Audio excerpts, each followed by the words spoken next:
محترم سامعین، دینی و ملی بھائیوں اور بہنوں، السلام علیکم ورحمۃ اللہ وبرکاتہ۔ ریڈیو قید کے ہفتہ وار دینی پروگرام باتیں جن سے زندگی سنورتی ہے میں آپ سب کا استقبال ہے۔ ابھی ہم ہجری کیلنڈر کے مطابق نئے سال میں داخل ہونے والے ہیں۔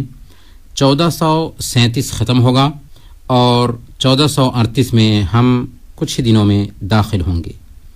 نئے سال کی آمد پر لوگ خوشی کا اظہار کرتے ہیں، لیکن ذرا ہمیں بتائیے، اگر آپ کو 10 سال ملنے والا ہے، اس میں سے 1 سال کم ہو جائے اور 9ویں سال میں آپ داخل ہوں، تو کیا آپ کو خوشی ہوگی یا غم ہوگا؟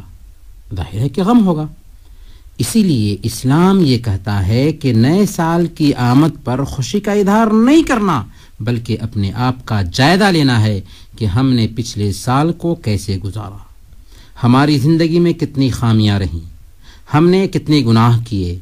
بہتر ہے کہ ہم اپنے مائنس پوائنٹس کو نوٹ کریں، ان کے اسباب کو جانیں اور ان سے چھٹکارا حاصل کرنے کی کیا تدبیر ہو سکتی ہے اس پر غور کریں۔ اللہ تعالیٰ نے فرمایا، یا ایھا الذین آمنوا اتقوا اللہ ولتنظر نفس ما قدمت لغد، اے ایمان والو، اللہ سے ڈرو اور ہر شخص غور کر کے دیکھ لے کہ اس نے کل کے لیے کیا بھیجا ہے۔ ہماری زندگی برف کے جیسے پگھل رہی ہے اور ایک وقت آئے گا کہ پورے طور پر پگھل جائے گی۔ اس لیے ضرورت ہے کہ ہم اپنے آپ کا محاسبہ کریں۔